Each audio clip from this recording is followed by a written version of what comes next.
최근 반야심경을 읽고 크게 깨닫는 바가 있었습니다. 물론 예전에도 읽었었던 경전인데 그동안 현대 물리학과 서양 철학을 공부한 뒤에 반야심경을 다시 보니까 반야심경이 담고 있는 의미가 무엇인지를 알겠더군요. 결국 반야심경의 핵심은 모든 것이 공하다라는 것을 깨달아서 마음의 번뇌를 사라지게 하는 것이다 라고 할 수 있는데요. 개인적으로 마음이라는 것이 사르트르가 이야기한 의식, 즉 대자존재와 매우 유사하다라는 생각을 가지고 있는데 어쨌든 마음이라는 실체를 파악하는 것은 어렵지만 반야심경을 계속해서 읽으면 마음이 편안해지면서 그동안 누르고 있던 각종 두려움들이 사라지는 경험을 하게 됩니다. 반야심경은 260자밖에 되지 않는 짧은 경전이거든요. 제가 가장 쉽게 설명해 드릴 테니까요. 제가 말씀드리는 내용을 잘 이해하셔서 두려움 없이 평온한 마음으로 삶을 채워가는데 도움이 되기를 희망해 봅니다. 우선 경전 제목을 알아야 되겠죠. 마하바냐 바라밀타 심경이라는 제목을 가지고 있는데 이런 한자와 고대 인도인 산스크리트어가 뒤섞여 있어서 어렵게 느껴지지만 의미를 한번 파악하면 쉽게 기억할 수 있습니다.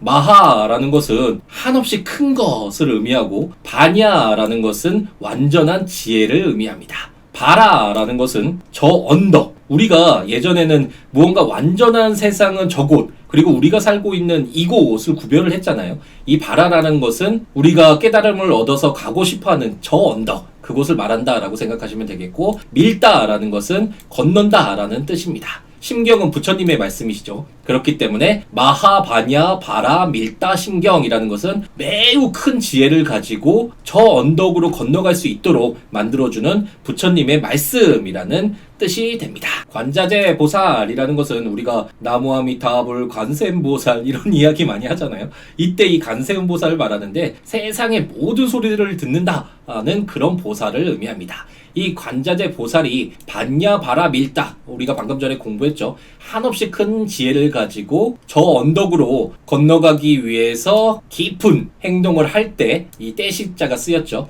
그랬을 때 비추어 보니, 조견을 해보니 오온이 개공하더라. 오온이라는 것이 모두 공허한 것이구나 라는 것을 알게 됐다. 그렇기 때문에 그런 것을 알게 되자 도 건너다. 일체의 괴로움과 액난에서 벗어나서 건널 수 있게 되었다 라는 말씀을 하고 있습니다. 반야심경의 모든 것이다 라고 말할 수 있는 것이 바로 오온 개공이라는 말인데요. 오온이라는 것은 색, 수상, 행식이 쌓여있는 것인데 쉽게 풀어보면 세상의 모든 것이 바로 오온이다 라고 이해를 하면 되겠습니다. 세상의 모든 것과 자기 자신이라고 믿고 있는 생각과 행동 등 모든 것이 실제로는 공이다 라는 의미가 되겠는데 다만 여기서 공이라는 것은 없다라는 것을 의미하는 것이 아닙니다.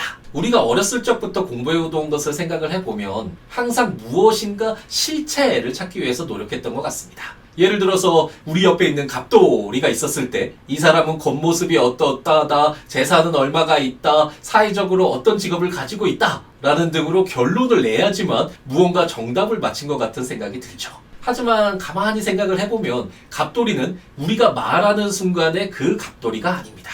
갑돌이를 이루고 있는 세포는 1초에 60만 개 가량이 죽고 다시 생겨나는데 그럼에도 갑돌이를 동일한 사람이다 라고 단정할 수가 없죠. 그리고 갑돌이가 친구를 항상 괴롭히는 나쁜 아이였지만 우리가 말하는 순간에 생각이 변해서 앞으로는 좋은 일만 하겠다 라고 다짐한 다른 아이가 되어 있을 수도 있습니다. 이처럼 모든 것은 항상 변하기 때문에 우리가 무엇인가를 이렇다 라고 파악할 수가 없는데요. 노자 도덕경 1장이 무엇인가를 도라고 말하면 이미 그 말한 도가 아니다 라고 이야기한 것처럼 세상은 무상, 즉 항상 변하고 자신의 모습뿐만 아니라 생각과 의지 등 나 스스로도 항상 변하고 있기 때문에 무아라고 할 수 있습니다. 특히 갑돌이가 우리들 사이에서나 친구라는 경계 속에서 보여지지 집에서는 아들이라는 모습으로 보여지고 사회에서는 방황하는 청소년으로 그리고 좋아하는 사람 옆에서는 너무나 사랑스러운 존재로 다르게 보여지겠죠. 이렇게 나라고 생각하는 고정된 실체라는 것은 사실상 없고 항상 이 세상의 관계 속에서 변화하며 존재하는 것이라는 것을 깨닫는 것, 그것이 바로 오온개공이라는 말이 되겠습니다. 이렇게 고정된 실체가 없다면 나는 이런 사람이야, 나는 부자가 되어야 해, 나는 행복하게 살 거야 라는 다짐 등을 하는 것도 의미가 없다 라는 것을 알 수 있는데요. 오온이 개공하기에 무상이고 무아라는 점을 깨닫게 되면 무언가에 집착하면서 아웅다웅하며 세상과 싸우며 살 필요가 없다라는 것을 알게 됩니다. 사리자라고 석가모니의 제자 중에 한 명인데 사리자에게 말씀을 하시죠. 색불이공, 공불이색. 색은 공과 다르지 않고 공은 불과 다르지 않다. 색즉 시공, 색은 곧 공이고 공즉 시색. 우리가 예전에 코미디 영화 제목이 색즉 시공이라는 제목이 있었는데 반야심경에서 제목을 따온 것이죠. 사리자에게 말씀하시기를 색, 여기서의 이 색은 색깔을 말할 때의 색이나 이 호색 하나라고 얘기했을 때 그 색을 의미하는 것이 아니라 이 세상에 물질적으로 드러나 있는 모든 것을 색이라고 한다라고 이해하시면 되겠습니다. 그래서 세상의 모든 것이 결국 공과 다르지 않고 이 공이라는 것도 결국 색이다. 모든 것이 다르지 않다라고 말씀을 하고 계십니다. 이후에 수상행식 역부여시라고 해서 수상행식이 결국 오온이다라는 설명을 드렸었는데 수라는 것은 받을 수잖아요. 외부에서 받아들이는 느낌을 생각하시면 되겠고 상이라는 것은 생각상이죠. 우리가 가지고 있는 이런 기억 속에서 되새겨지는 그러한 생각들을 상이라고 한다라고 생각하시면 되겠고 이렇게 수상을 통해서 행동을 하게 되죠. 우리가 어떤 생각을 갖게 되면 그리고 이러한 행동들이 쌓이면 어떤 인식의 틀이라는 것이 생기게 되잖아요. 이것을 바로 식이라고 합니다. 이러한 수상행식도 마찬가지로 색즉시공 공즉시세처럼 크게 다른 것이 아니다 라고 말씀을 하고 계시네요. 제가 고양이를 키우기 전에는 고양이가 무섭고 피하고 싶다라는 즉 그런 느낌만 받아들이는 느낌만 있었는데 이제는 제게 고양이라는 상이 전혀 다르게 나타나게 되었습니다. 이제는 제가 고양이를 키우다 보니까 고양이라는 상이 전혀 다르게 저에게 나타나게 되었습니다. 고양이를 사랑하고 사랑해주는 그런 행동들을 하게 되고 앞으로 고양이를 보았을 때 제가 쌓여진 인식의 틀 속에서는 사랑스러운 동물로 고양이가 받아들여지겠죠. 하지만 만약에 고양이에게 과거에 상처를 받은 사람이 있다라고 한다면 그 사람에게는 똑같은 고양이라도 전혀 다르게 받아들여지고 생각되면서 고양이를 피하거나 해를 가하는 행동을 하면서 더욱 고양이를 싫어하게 될 텐데요. 이처럼 똑같은 사물로 보이는 것이더라도 자신이 어떻게 보느냐에 따라서 전혀 달라질 수 있고 그렇기에 색즉 시공, 공즉 시생이라는 것을 우리가 이해할 수 있게 됩니다. 놀라운 것은 우리가 실질적으로 세상을 이렇게 바라보게 된 것은 18세기 칸트에 의해서인데요. 칸트는 이미 인간에게 존재하는 인식의 틀이 있기 때문에 이 틀 속에서 바라보는 세상이 어떤 고정불변하는 절대적인 어떤 것이 아니다 라고 이야기를 했죠. 예를 들어서 우리 앞에 책상이 놓여져 있을 때 우리는 똑같은 책상이라고 여기지만 실제로는 인간이 그 틀 속에서 바라보는 이 책상과 달팽이가 2차원적인 시각으로 바라보는 책상은 전혀 다른 것이 될 것입니다. 기원전 500년경에 시타르타라는 이 위대한 인물은 세상을 결국 자신의 수상행식으로 바라보게 된다라는 것을 이미 알고 있었을 뿐만 아니라 그것조차도 공에 불과하다라고 말했다라는 점에서 그저 감탄할 수밖에 없네요. 계속해서 사리자에게 말씀을 하십니다. 그러므로 모든 제법은 공상이다. 세상의 모든 것이라고 할 수 있는 이 제법은 이 공과 같은 하나의 상에 불과하다라고 말씀을 하고 계시네요.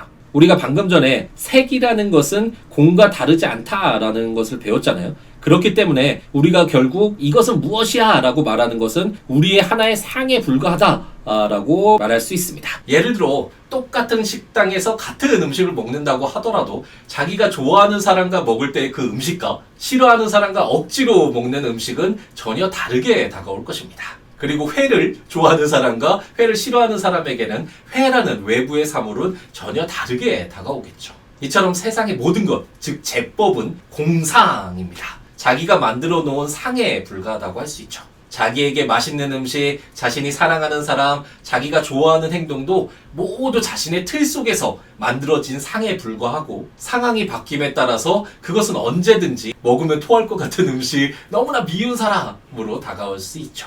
이처럼 세상의 모든 것은 새롭게 태어나거나 사라지는 것이 아니고 어떤 것도 더럽거나 깨끗한 것으로 특정할 수 없으며 어떤 것도 늘어나거나 줄어드는 것이 아닙니다. 그저 자신의 상으로 만들어낸 것일 뿐이죠. 현대 과학에서 질량 보존의 법칙이 화학 반응에서 인정이 되고 있잖아요, 사실로. 그리고 아인슈타인의 상대성 이론도 결국 질량이 에너지로 변할 뿐 그것이 늘어나거나 사라지는 것은 아니다 라는 것을 확인시켜주고 있는데요. 자신의 마음이 어떻게 상을 만드느냐에 따라서 다르게 다가올 뿐이라는 것을 항상 되새긴다면 주위에 있는 많은 것들이 전혀 다르게 다가오는 신비한 경험을 할 수 있게 될 것입니다.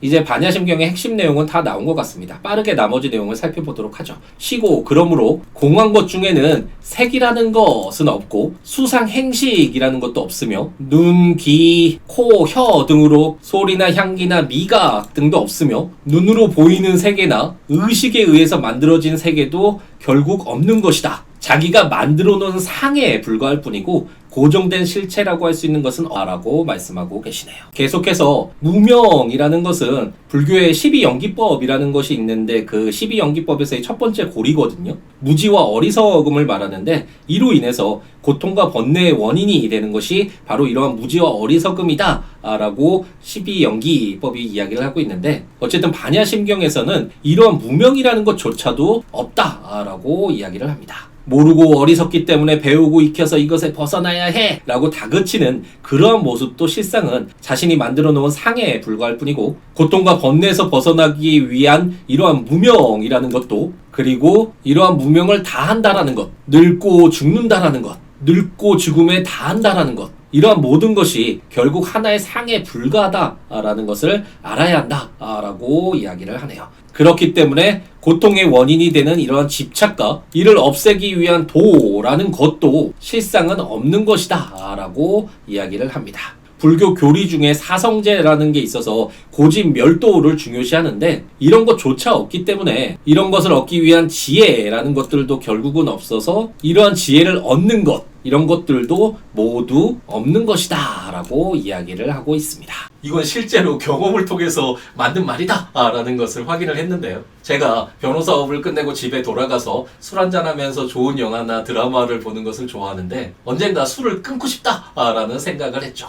하지만 계속해서 넌 할 수 있어. 이까지 술조차 못 끊는 것이 말이 돼. 술은 건강에 좋지 않다는 거 잘 알잖아. 라고 의지를 강조했지만 잘 되지 않더군요. 그런데 이렇게 잘해야겠다 라는 다짐조차 내가 만든 상이다. 그렇기에 오히려 더 집착하게 만드는구나 라는 것을 알게 되었습니다. 술을 마시면 행복해진다. 또는 술을 마시면 배가 계속해서 나와서 건강에 좋지 않게 된다 라는 등의 이런 생각들의 고리를 잘라내려고 했더니 그저 술을 마시지 않고 저녁 시간을 보내게 되더군요. 물론 시간이 지난 뒤에 다시 유혹을 이겨내지 못하고 다시 술을 마시고는 있지만 어쨌든 반야심경에서의 가르침을 자기의 것으로 체화를 시킨다면 우리가 살아가면서 그렇게 집착하며 힘들어할 것이 없겠구나 라는 것을 배웠습니다. 이제 반야심경의 마지막을 향해서 가고 있습니다.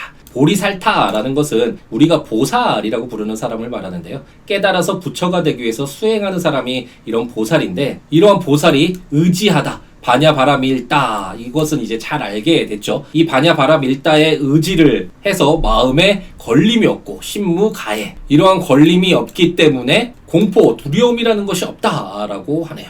그리고 모든 전도된 몽상, 헛된 꿈에서 멀리 벗어나기 때문에 마침내 열반에 이를 수 있다라고 이야기를 합니다.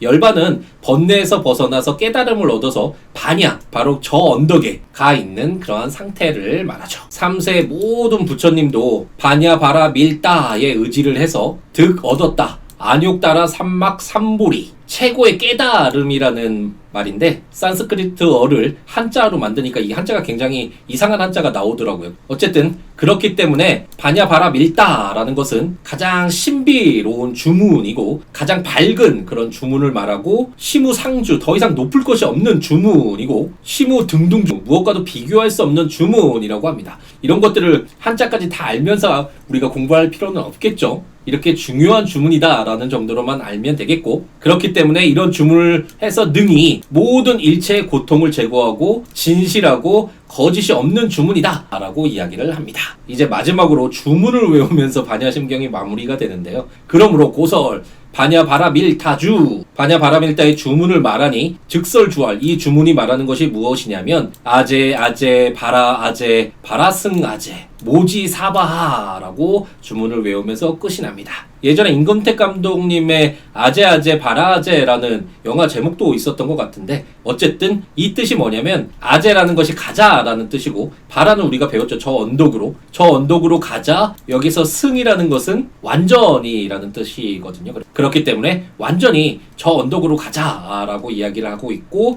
모지가 깨달음이라는 뜻이고 사바하가 축하한다라는 뜻입니다. 그렇기 때문에 가세 저 너머로 가세 완전히 저 너머로 가세 깨달음을 이루어 축복하세라고 해석할 수 있습니다. 산스크리트어로 읽어보면 갓대 파라갓대 파라상갓대 보디스파하라고 읽는다고 하는데 그냥 흥미로만 이렇게 읽을 수 있구나라고 생각하시면 되겠고 반야심경의 그 깊은 뜻을 담고 있는 이 내용이 이 주문으로 모두 축약되어 있다라고 생각하시면 되겠네요. 반야심경을 읽은 뒤에 저 자신과 세상을 좀 더 편안하게 바라볼 수 있게 된 것 같습니다. 물론 반야심경을 통해서 어떻게 세상을 살아가라는 말이냐라는 그 질문에 대한 답까지 찾지는 못했는데 하지만 더 이상 제가 만든 경계의 틀 속에서 상을 만들어서 스스로 힘들어하고 두려워하는 마음에서는 벗어날 수 있게 된 것 같네요.